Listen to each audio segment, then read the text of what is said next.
तो going with the flow हम एक ऐसी चीज के बारे में डिस्कस करेंगे जिसका नाम है आर्टिफिशियल इंटेलिजेंस।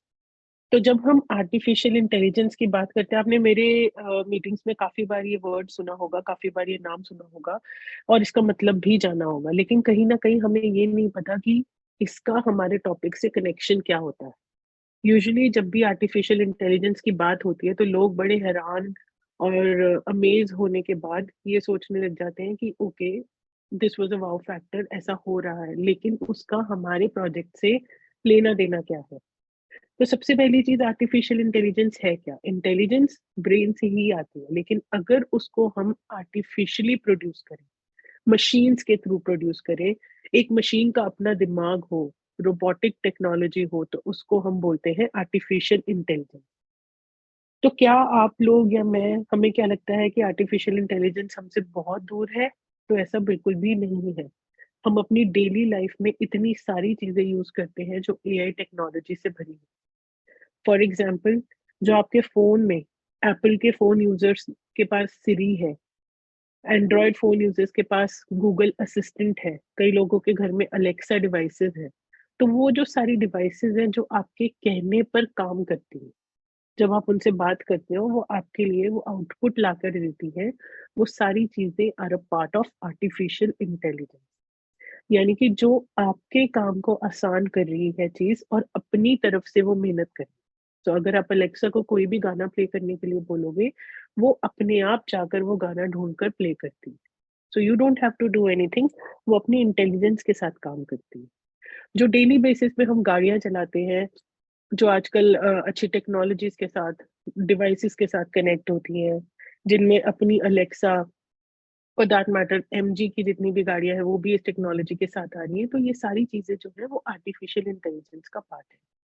तो अगर मुझे कुछ एक्सपीरियंसेस या कुछ एग्जांपल्स आप लोगों के साथ शेयर करने हैं, तो सबसे पहली गुड न्यूज हमारे लिए ये है कि thesoilverse.com इज नाउ लाइव।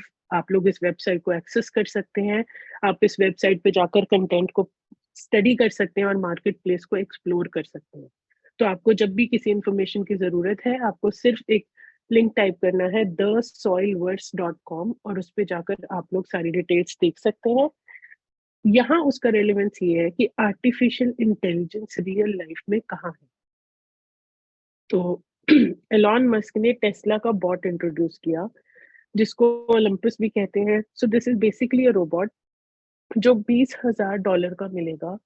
इसका वेट 73 केजीज है, बहुत सारी स्पेसिफिकेशंस है। ये बेसिकली हमारे जो मंडेन काम है, हम कार में बैठकर रोज जाते हैं और एक पर्टिकुलर स्टोर से अपना सामान खरीदते हैं, तो यही काम अगर हम इसको बोलेंगे, ये कार लेके जाएगा, हमें वो सामान लेके देगा। तो जितने भी हमारे डेली के टास्क हैं जो हम बार बार करते हैं, जिसमें हमारा टाइम और पैसा दोनों वेस्ट होता है, वो हम बॉट को देंगे और ये हमारे रिडंडेंट टास्क, जो बार बार करने वाले टास्क हैं, उनको करके हमारे लिए रख देगा। तो ये क्या है? आर्टिफिशियल इंटेलिजेंस है।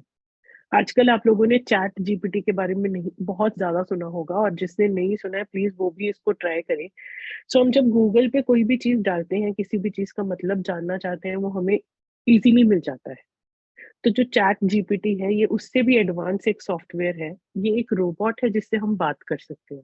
तो जब आप गूगल पे जाके लिखते हो चैट जीपीटी, तो ये आपको ओपन एआई के पेज पर ले जाएगा और वहां चैट जीपीटी से आप जो भी बात करना चाहते हो, आपको कोई ईमेल लिखवाना है, कोई पोएट्री लिखवानी है, कोई गाना लिखवाना है, फॉर दैट मैटर आपका कोई प्रोजेक्ट है जिसमें आपको हेल्प चाहिए, किसी चीज की नॉलेज चाहिए, तो वो सारी चीजें चैट जीपीटी पे अवेलेबल है। और ये भी एक आर्टिफिशियल इंटेलिजेंस का बहुत सक्सेसफुल रिजल्ट है। उसके बाद आप लोग थर्ड स्क्रीन देख रहे हैं, ये हमारी ही वेबसाइट का एक रोबोट है, जिसमें होता क्या है, किसी भी वेब पोर्टल पर हम जाते हैं, हमें कुछ क्वेश्चंस होते हैं, वहां नीचे एक पॉपअप आ रहा होता है, मैसेज अस या chat with us, get in touch. तो ये है क्या? ये बेसिकली आपके रिस्पॉन्सेज को गैदर करके बैक एंड पे टीम को दे रहा है। तो ये भी एक तरीके की आर्टिफिशियल इंटेलिजेंस है जो आपसे आपकी प्रॉब्लम को सॉल्व करती है। हम कई बार कहते हैं कि हमें ऑटोमेटिक मैसेज आया या ऑटोमेटिक रिप्लाई आया है, वो भी आर्टिफिशियल इंटेलिजेंस। सो हमें जो चीज बहुत दूर लग रही है, वो कहीं ना कहीं हम डेली बेसिस पे उससे इंटरेक्ट कर रहे हैं। अब उस इंटरेक्शन का हमारे प्रोजेक्ट से क्या कनेक्शन है, हम उसको स्टडी करेंगे। अब इस स्क्रीन को देख के प्लीज ये ना सोचे कि ये बहुत डिटेल में है, सिर्फ एक सिंपल सी बात है। मेटावर्स क्या है? मेटावर्स एक ऐसी दुनिया है जिसको ऑपरेट करने के लिए, जिससे हमें रूबरू होने के लिए किसी ना किसी मीडियम की जरूरत है। मेटावर्स को चलने के लिए इंटरनेट चाहिए, लेकिन अगर हमें उसको यूज करना है तो हमें कोई ना कोई स्मार्ट डिवाइस चाहिए, चाहे वो हमारा फोन है, चाहे वो हमारे हाथों में डलने वाले कप्स हैं जिससे हम ऑपरेट करते हैं मेटावर्स को, कुछ चीज टच करते हैं या किसी चीज को कहीं उठाकर रखते हैं। सिमिलरली जो मेटावर्स की लेयर्स है, ह्यूमन इंटरफेस के बाद वो डिसेंट्रलाइज होता है यूजिंग ब्लॉकचेन टेक्नोलॉजी। तो इन लेयर्स को इग्नोर करके अगर मैं आपसे सिंपल बात करूं, तो अगर आज मुझे मेटावर्स में चाहे दुनिया में जाना है, चाहे इसी दुनिया को और वर्चुअल दुनिया को कनेक्ट करना है, क्या मुझे वीआर डिवाइसेस की जरूरत नहीं है? क्या मुझे 3D इंजन की जरूरत नहीं है जिससे मुझे वो दुनिया दिखे भी और मैं उसको एक्सपीरियंस भी कर पाऊं? तो वो जो डिवाइसेस हैं या वो जो नेटवर्क्स हैं जिनके थ्रू हम मेटावर्स को एक्सेस कर सकते हैं, हम मेटावर्स में जा सकते हैं, वो कभी पॉसिबल नहीं होंगे अगर हमारी आर्टिफिशियल इंटेलिजेंस इम्प्रूव नहीं करेगी। तो why are we so excited about robots, about technology? Because this is a new trend. पहले क्या होता था, रोबोट बन जाते थे, वो बिक जाते थे, वो हमारा काम कर रहे थे। लेकिन अब अगर उस टेक्नोलॉजी को यूज करके लोगों ने एक फाइनेंस का जरिया बना लिया जहां से हमें पैसा जनरेट होगा और वो भी लॉन्ग टर्म तक जनरेट होता रहेगा, तो उसके लिए उसकी डेवलपमेंट और जरूरी हो गई। तो आर्टिफिशियल इंटेलिजेंस का यूज यहाँ हुआ तो उसकी वैल्यू बढ़ी, और अगर उसकी वैल्यू बढ़ रही है तो हमारे लिए ये बहुत अच्छी बात है क्योंकि हम इसको इजीली एक्सेस कर पाए। और उसी के साथ अगर मैं आपसे बात करूं कि इस आर्टिफिशियल इंटेलिजेंस को यूज करके हमने मेटावर्स में क्या ऐसा देखा कि हमें उसकी जरूरत है। सबसे पहली चीज, हम मेटावर्स में वो चीज बिल्ड कर सकते हैं, ट्रेड कर सकते हैं, पैसा कमा सकते हैं और वेरियस वर्चुअल वर्ल्ड्स को एक्सप्लोर कर सकते हैं। If you see on the screen, ये पर्टिकुलर पर्सन, ये जो बंदी है, ये हो सकता है कि एक आर्किटेक्चर की स्टूडेंट हो जो अपने ब्लूप्रिंट्स को मैनेज कर रही है, क्रिएट कर रही है या एक गिवन स्पेस में यूज करके देख रही है। तो ये ऐसी ऐसी इंफ्रास्ट्रक्चर्स को बिल्ड कर सकते हैं इजीली, जिसमें कोई कॉस्ट नहीं लगेगी, कुछ नहीं लगेगा। You just have to create an idea and implement it. Metaverse will provide exceptional opportunities for studying. आपको कुछ पढ़ाई करनी है, किसी एक इवेंट के बारे में पढ़ना है, आपको डॉक्टर बनना है, आप सर्जरी करना चाहते हो, ऑर्गन्स को अच्छे से समझना चाहते हो, तो मेटावर्स आपके लिए एक ऐसी अपॉर्चुनिटी लाके देता है जहां आपको रियल लाइफ एक्सपेरिमेंटेशन को छोड़कर आपको इन डेप्थ स्टडी करने का मौका मिलेगा just using these devices. It can be use to conduct meetings, trade in market places for virtual goods, among other things. हमें भी पता है, आपको भी पता है, आप ऑलरेडी एक मेटावर्स में जाकर देख चुके हैं, और अगर हमें वहां रोज जाने का मौका मिले और वहां शॉप करने का मौका मिले तो कहीं ना कहीं हमारे लिए एडेड बेनिफिट है। और ये आज की रियलिटी भी बन चुका है। People can design their avatars, participate in numerous activities, learn about cryptocurrencies, and purchase virtual real estate. तो रियल एस्टेट वैसे भी एक बहुत बड़ी मार्केट है, लेकिन with the given amount of money involve in it, कहीं ना कहीं इकोनॉमी का सही होना इसके लिए बहुत ज्यादा इम्पोर्टेंट है। और जिस हिसाब से वॉर लग जाती है, कभी कुछ ना कुछ सिनेरियोज ऐसे क्रिएट हो जाते हैं कि इंटर कंट्री कॉन्फ्लिक्ट्स क्रिएट होते हैं, तो तब क्या होता है, बेसिकली इकोनॉमीज गिर जाती हैं, इकोनॉमीज कमजोर हो जाती हैं। कमजोर इकोनॉमीज हमेशा रिसेशन की तरफ हमें मूव करती है। तो अगर हम इंडिया को पिक्चर से निकाल दें, India is always a growing country, और आज की डेट में India is substantially growing compare to all other nations. तो अगर मैं किसी और कंट्री की बात करूं तो हर कंट्री में रिसेशन आने के बहुत स्ट्रॉन्ग चांसेस है, एक्सेप्ट फॉर इंडिया। क्योंकि हमारी जो कंट्री है इसमें लोगों के पास जितना पैसा है वो कहीं ना कहीं अब टेक्नोलॉजी की तरफ मूव होना स्टार्ट हो गया, और जो बाकी देश हैं वो कहीं ना कहीं अपनी डेली लाइफ की नीड्स मीट करने के लिए भी स्ट्रगल करें। तो क्यों हम ऐसे एसेट्स में इन्वेस्ट ना करें जिनको इकोनॉमी से मतलब नहीं है, जिनको सिर्फ मतलब है उनके यूज केस सिनेरियो। तो अगर आज सब कुछ खत्म हो जाता है, सब कुछ बंद हो जाता है, मैं तब भी मेटावर्स टेक्नोलॉजी को एक रूम में बैठकर एक्सेस कर सकती हूँ। तो अगर उस एक्सेस से मुझे फंड जनरेट हो रहा है, तो वो भी उसका एक यूज़ केस है। You can also utilize this real estate to make artwork, games, sequences and other things.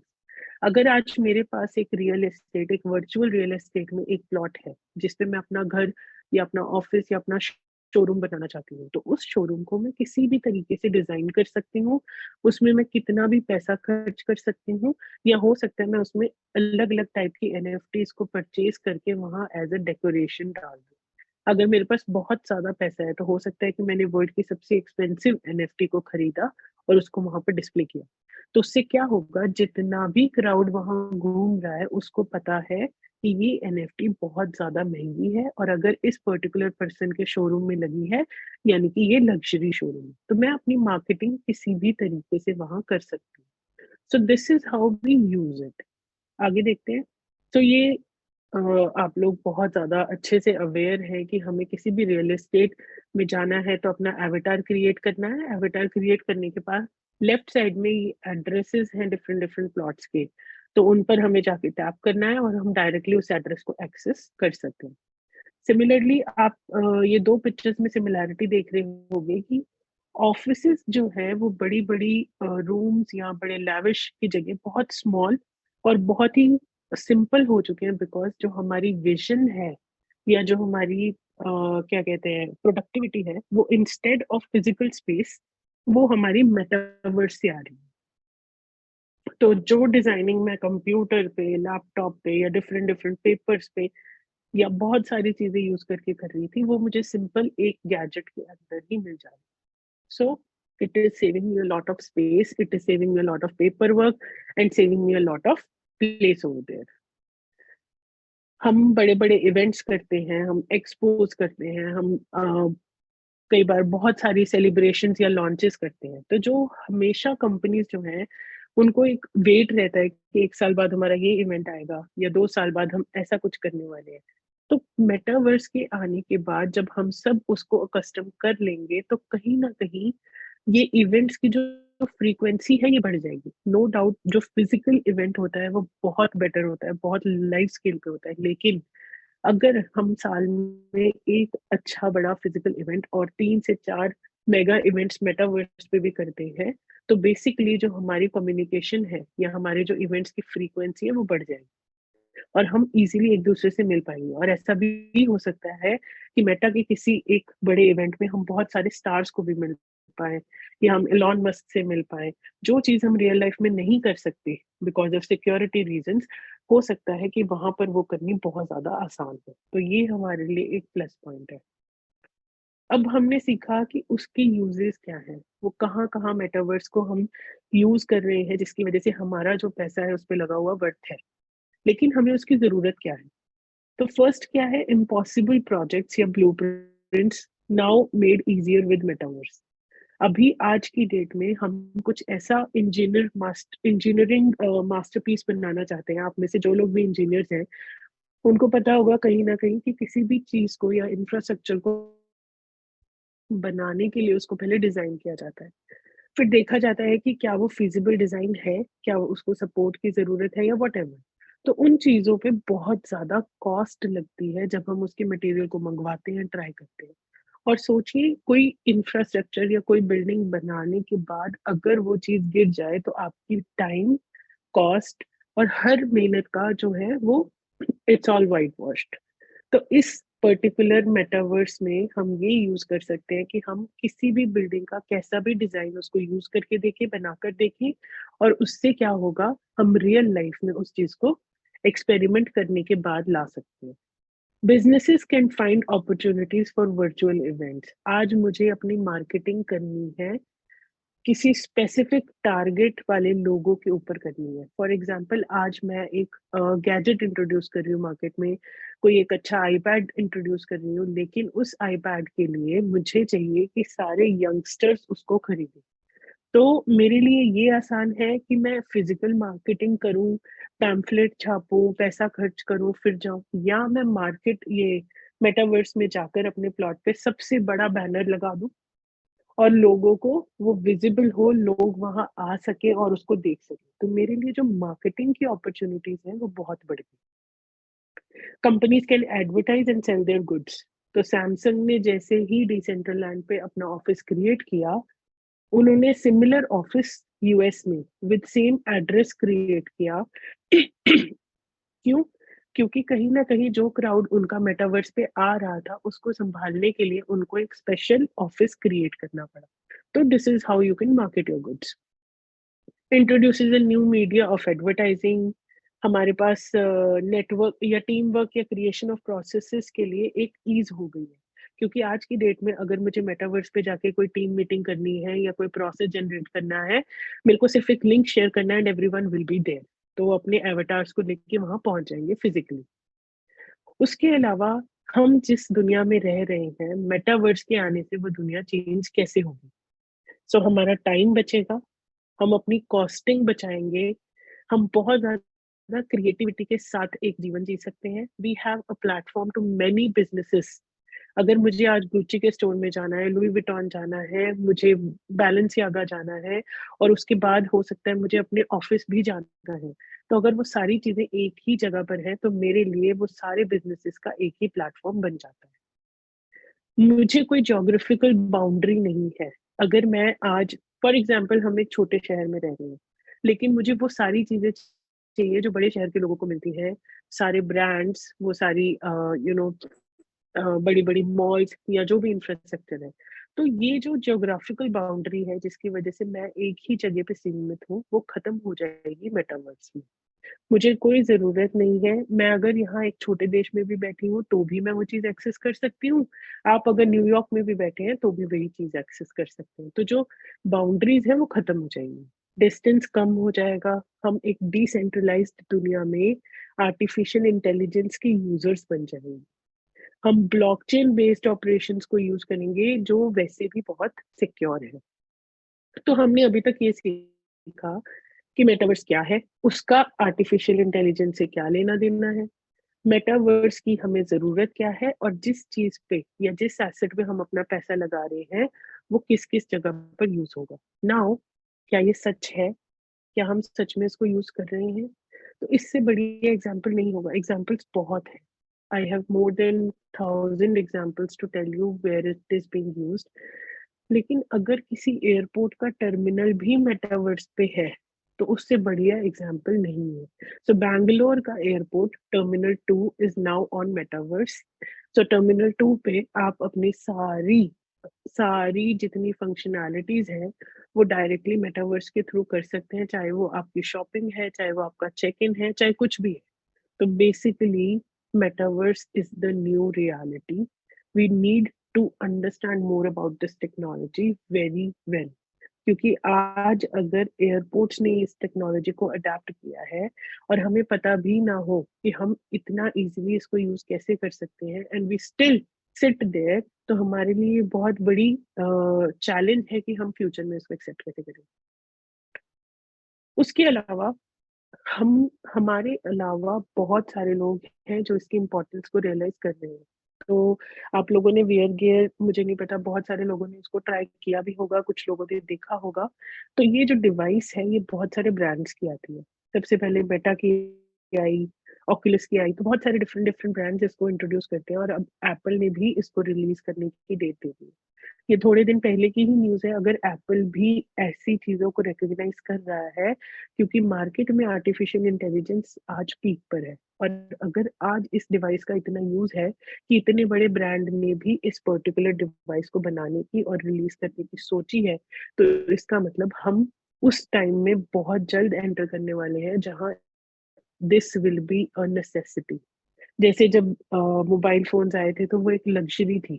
अगर 10-12 लोगों का एक गाँव है, तो उसमें 1 घर में, 2 घर में, और आज एक-एक इंसान के पास 3-3 4-4 फ़ोन होते हैं।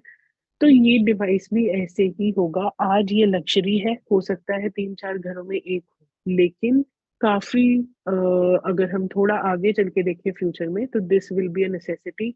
घर के हर मेंबर के पास एक वीआर गियर होगा, ताकि वो फ्रीक्वेंटली एक-दूसरे से मिल सके, वर्ल्ड को एक्सप्लोर कर सकें। ऑफ़िस जाने के लिए आपको ये डिवाइसेज़ डालनी पड़ेगी। So it's good for us to realise कि हमें अपनी लाइफ़ को कैसे चेंज करना है। हम जो पैसा जिस एसेट पे लगा रहे हैं, जिस टेक्नोलॉजी पे लगा रहे हैं, वो बहुत जल्द हमारी जो एक्सपेक्टेशंस को रियलिटी में दिखाने वाली है। अब मैं एग्जैक्ट टॉपिक पर आती हूँ कि हमारा जो वर्चुअल रियल एस्टेट एनएफटी का टॉपिक है, इसमें एक बहुत ज्यादा बड़ी कंफ्यूजन है जो मैं आज आप लोगों के साथ शेयर भी करूंगी और दूर भी करूंगी। ये soilwords.com का ही एक स्क्रीनशॉट है, तो उसमें बहुत अच्छे तरीके से उन्होंने एक्सप्लेन कर रखा है कि रियल एस्टेट और एनएफटीज कैसे साइड बाय साइड जाती है। तो मेरे साथ आप ये सेकेंड लाइन पढ़िए। Every transaction is securely recorded on the blockchain and all NFTs are sent to the participants' online wallet where they can be used to purchase a piece of virtual real estate. इसमें clear cut लिखा है और शायद हमें भी ये चीज बहुत अच्छे से समझ में आ चुकी है कि जो हम एनएफटीज आज खरीद रहे हैं, कोई $100 में, कोई 1,000 में, कोई $10,000 में, कोई $50,000 में, तो ये जो आपकी एनएफटीज हैं, ये प्लॉट्स नहीं है। जिनको लगता है कि इसमें पैसा लेने से, लगाने से उनको प्लॉट मिल गए, ये प्लॉट नहीं मिले हैं। ये एक ऐसा कॉन्ट्रैक्ट है जिसकी जिस जो मीडियम बनेगा वो प्लॉट खरीदने में। फॉर एग्जाम्पल, अगर आज मैं वीआर डिवाइसेस बेच रही हूँ मार्केट में, लेकिन मेरे पास 10 ही वीआर डिवाइसेस है, खरीदने वाले आज जो है मैं उनको बोल रही हूँ कि 3 महीने बाद मेरी वीआर डिवाइस तैयार हो जाएगी, लेकिन आज आप मुझसे पर्ची ले लो कि आप इससे उसको खरीद सकते हो, मैं आपको बुकिंग दे दूँ। तो मैंने वो 10 बुकिंग उन लोगों को बांट दी। अब वो खरीदने वाले जो लोग हैं, जब वो मेरा प्रोजेक्ट इतना सक्सेसफुल हो गया कि जो मेरे 10 वीआर गियर है, जो उस टाइम पे 100 की मैंने पर्ची बांटी, आज वो 1-1 हजार या 10-10 हजार की हो गई है। तो उसको हर बंदा खरीदेगा, लेकिन बुकिंग किसके पास है? केवल उन 10 लोगों के पास। तो उनकी बुकिंग जो उस टाइम 100 रुपए की थी, वो भी आज बढ़ जाएगी, क्योंकि हर दूसरा इंसान आज उस पर्टिकुलर वीआर गियर के लिए 10,000 रुपए देने को तैयार है। लेकिन जब मैंने वो बुकिंग 100 रुपए, क्या 100 की रह जाएगी? वो बुकिंग भी बढ़कर उतनी ही अमाउंट से बढ़ जाएगी, क्योंकि मेरी जो परचेजिंग पावर है वो डे वन की है। तो अगर मैं इसको सिंप्लीफाई करूं, तो आज हमें जो एनएफटी मिली है, इस पे हमें मिनिमम सपोर्ट प्राइस मिलता है, जितने हम पैसे लगाएंगे उतने का, इक्विवेलेंट टू आवर इन्वेस्टमेंट। और इसका लॉजिक क्या है कि एनएफटी की जो ओरिजिनल प्राइस है वो कभी डेप्रिशिएट नहीं होती। तो आपको एक के साथ एक एनएफटी, अगर 2 एनएफटीज मिल रही है, तो कई लोग ये सोच के बैठे हैं कि सॉरी, कि जो प्लॉट है वो तो हमें मिला नहीं, प्लॉट महंगा हो जाएगा, हमने $100 की एनएफटी की पर्ची ले ली, ये हमें $200 की, $200 हम लेके घर बैठ जाएंगे, लेकिन हमें प्लॉट नहीं मिले। तो मैं उन लोगों के लिए क्लियर करना चाहती हूँ कि अगर आज मैं आपको आपकी इन्वेस्टमेंट के इक्विवेलेंट एमएसपी दे रही हूँ, तो मैं ऐसा ऑफर आपको तभी दूंगी कि मुझे पता है कि मुझे इसके बदले और ज्यादा मिलेगा। या मैं आपको ऐसे दे दूंगी कि 18 महीने बाद मुझे अपनी जेब से उतना ही देना पड़ेगा जितना आप दे रहे हो। तो कोई भी बिजनेस तब सक्सेसफुल होगा अगर उसने जो देना है उससे ज्यादा उसका लेने वाला है। तो आज आपकी एनएफटी $100 की अगर कल $1,000 होगी, तो मैं आपको ऑफर कर सकती हूँ कि सर, अगर आप $1,000 को निकाल के प्लॉट लेना चाहते हैं, प्लॉट ले लीजिए। अगर नहीं लेना चाहते हैं तो आप मुझसे 200 ले लीजिए और अपनी एनएफटी मुझे दे दीजिए। और तब वो लोग जो एमएसपी लेंगे, जो उतने में सेटल करेंगे, बिकॉज टाइम कम था या उनकी ग्रोथ उनकी एक्सपेक्टेशंस को मीट नहीं करी, तब जो पैसा बनाएगा वो प्रोजेक्ट बनाएगा बिकॉज ऑफ द कॉन्ट्रैक्ट। तो हमने करा क्या? हमने आपको एक ऐसा कॉन्ट्रैक्ट दिया जिससे कल आप प्लॉट खरीद सकते हो। आज हम अपने प्रोजेक्ट को स्ट्रॉन्ग करना स्टार्ट कर देंगे, मार्केट करना स्टार्ट कर देंगे। कल जब वो सुपर हिट हो जाएगा, एक एक प्लॉट 10-10 गुना के रेट पर या 1,000 गुना के रेट पर बिकेगा, तो आपको क्या लगता है कि जो चीज आज आपको $100 में बिकी है वो $100 ही रहेगी? तो कल अगर जिस इंसान के पास वो एनएफटी नहीं है, सिर्फ जिसके थ्रू वो प्लॉट मिलेगा, उस एनएफटी को खरीदने के लिए वो बंदा आपके पास आएगा और आपसे पूछेगा कि आप कितने में बेचना चाहते हो। तो अगर $10,000 का प्लॉट बिक रहा है, तो आप उसको 9,500 का भी बेचोगे तो वो बिकेगा। और अगर नहीं बिकेगा तो प्रोजेक्ट आपको आपकी अमाउंट के इक्विवेलेंट एमएसपी देके आपसे एनएफटी ले लेगा। तो प्रोजेक्ट के लिए भी विन विन है और आपके लिए भी विन विन है। तो जो लोग ये सोच रहे हैं कि एनएफटी हमारा प्लॉट है, वो भी गलत है। एनएफटी प्लॉट नहीं है, एनएफटी वो टिकट है जिससे आपको प्लॉट मिलेगा। जो लोग ये सोच रहे हैं कि एनएफटी कभी ग्रो नहीं करेगी, हमें डबल पर सेटल करना पड़ेगा इक्विवेलेंट एमएसपी पे, ये भी गलत है। एनएफटी 100% ग्रो करेगी, क्योंकि एनएफटी ही एक जरिया है जिससे वो प्लॉट मिलेगा, और अगर वो प्लॉट इतना हिट है जिसको आप खरीदोगे ही खरीदोगे, या आप नहीं तो कोई और, तो वो आपसे वो जरिया भी खरीदेगा जिससे उस प्लॉट तक जिससे उसको वो प्लॉट मिलेगा। So I hope I am clear, और ये चीज आप लोगों को बहुत क्लियर हो गई होगी जो मैं यहाँ क्लैरिफाई करना चाहती थी कि एनएफटी प्लॉट नहीं है, एनएफटी एक जरिया है प्लॉट खरीदने का, और एनएफटी की ग्रोथ इनएविटेबल है, वो होनी ही है। अगर वो प्लॉट बढ़ेगा तो एनएफटी साथ ही साथ बढ़ेगी। चलिए, तो हमारे प्रोजेक्ट का नाम द सॉइल वर्ड्स है, और ये एक यूनिक वर्चुअल यूनिवर्स है जहाँ पर हमें डिफरेंट डिफरेंट पार्सल्स मिलेंगे। इसके बारे में हम मोस्टली सारी बातें जानते हैं कि ये एक रियल एस्टेट की तरह एक्ट करने वाला है। अगर हम इसकी वेबसाइट पे जाएं thesoilverse.com, तो हमें वहां पर इसकी मार्केट प्लेस दिखेगी जिसमें 6 टाइप्स की एनएफटीज हैं। आप इसको अच्छे से एक्सप्लोर भी कर सकते हैं, बाय कर सकते हैं, ट्रेड कर सकते हैं। तो we have a team of professionals जिनके पास प्रीवियस एक्सपीरियंस है 20 साल से भी ज्यादा का, और वो evidently you can see in the project कि जिस तरीके की टाइमलाइन दी गई है, जिस तरीके की डिजाइनिंग दी गई है, जिस तरीके से वेबसाइट्स अप एंड रनिंग है, तो वो कहीं ना कहीं हमें बताती है कि this is being handled by very experience holders. तो बाइनेंस स्मार्ट चेन पे है, ERC-721 प्रोटोकॉल यूज कर रही है, और इसका नाम है द सॉल्वर्स। अब हमारे जो टोटल पार्सल्स हैं, टोटल प्लॉट्स हैं, वो हैं 5 लाख पार्सल्स, राइट। तो उनकी साइजेस और वैल्यूएशन दे रखी है। तो अभी मैं आप लोगों को एक इंडस्ट्री कंपैरिजन करना चाहूंगी। तो लेफ्ट साइड पे जो बॉक्स है वहां आप देख सकते हैं कि डिफरेंट मेटावर्स प्रोजेक्ट्स हैं और उनके कितने कितने पार्सल्स हैं। तो sand box is the only one जिसके 1,66,464 पार्सल्स हैं, और ये मैक्सिमम है बाकी मेटावर्सेस के कंपैरिजन में। लेकिन the Soilverse is the only project जिसके जो पार्सल्स है, नंबर ऑफ पार्सल्स, वो द टॉप मोस्ट से भी 4 गुना ज्यादा है। तो कहने का मतलब ये है कि अगर इतने सारे पार्सल्स हैं, यानी कि हमारा जो एक्टिव यूजर है वो बहुत ज्यादा है as compare to many successful projects. तो अगर हमारा एक्टिव यूजर ज्यादा है तो हमें प्लॉट्स भी ज्यादा चाहिए, हमारे प्लॉट्स का साइज भी ज्यादा है, और हमने देखा कि हमारी जो वैल्यूएशन है वो $15 से स्टार्ट होगी।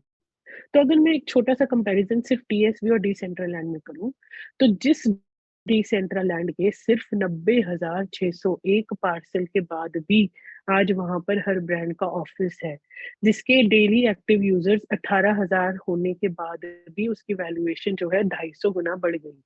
तो क्या ज्यादा पार्सल होने से और 7 गुना ज्यादा एक्टिव यूजर बेस होने से हम सिर्फ 1750 गुना ग्रोथ नहीं कर सकते? और ये कितने टाइम पीरियड की बात है? केवल पौने 2 साल। और अगर हम इसको 36 महीने दे दें तो 1750 is just the minimum number, और 1750 ऐड नहीं करना, मल्टीप्लाई करना है। तो दिस इज 1750 टाइम्स 1 रुपया 1750 रुपए बनाना। So this is a big big big industry comparison. और ये जितनी भी हमारी जो बड़ी कंपनीज होती है ना, इनकी जो फोरकास्टिंग है या फाइनेंशियल्स है या कंपैरेटिव एनालिसिस है, वो सब कंपेयर करने के बाद ही डिसाइड होते हैं कि मार्केट में आपके जो कॉम्पिटिटर्स है या जो आपके सिमिलर बिजनेसेस है वो कैसे परफॉर्म करते हैं, और उनके कंपैरिजन में आपके पास क्या डिफरेंट है। तो अगर आज हमारे पास ये डिफरेंस है तो कहीं ना कहीं हमारे पास जो ग्रोथ के चांसेस है वो बहुत ज्यादा, और हमारे पास यहाँ अश्योरेंस है इक्विवेलेंट अमाउंट की, जबकि बाकी जगह पे कोई अश्योरिटी नहीं होती। प्लस आज की डेट में हम जितना स्टेक कर रहे हैं उसको हम हाईली लिक्विड एसेट यूएसडीटी में विड्रॉ कर रहे हैं। अब this is a very important slide. तो पहले हम राइट साइड पे जाएंगे कि अगर हम एनएफटी में इन्वेस्ट करते हैं, चाहे वो 18 महीने है चाहे वो 36 महीने है, तो हमारे पास जो मिनिमम इन्वेस्टमेंट है वो कितनी है। सो लेट्स से हम $100 से स्टार्ट करते हैं, तो हमें वन टाइम $100 लगाना है, पर मंथ हमें कुछ नहीं देना है अपनी पॉकेट से। अगर हम 18 महीने में लगाते हैं तो हमें कुछ नहीं मिलेगा, ना हर महीने ना कलेक्टिवली। अगर हम 36 महीने में अपना $100 लगाते हैं तो हर महीने हमें $3 मिलेंगे, यानी कि 3 साल के बाद $108। और मेच्योरिटी पे दोनों ही केसेस पे हमें $200 मिनिमम मिलेंगे ही मिलेंगे, अगर वो मार्केट प्राइस से कम होता है प्राइस। तो अगर हम 3 साल की बात करें या 36 महीनों की बात करें, तो 36 महीने में हमें $308 की रिटर्न तो गारंटीड है $100 इन्वेस्ट करने पे। प्लस अगर हम लेफ्ट साइड पे आए तो हमें 5% रेफरल बोनस, 12.5% तक नेटवर्क बोनस, यानी तो दोनों का टोटल करें तो 17.5% तक की तो यही आ सकती है इन्वेस्टेड अमाउंट पे। हमारे पास $200 से $5,000 तक के अप्रेजल्स है, पैसिव बोनस है और life time rewards up to $75,000।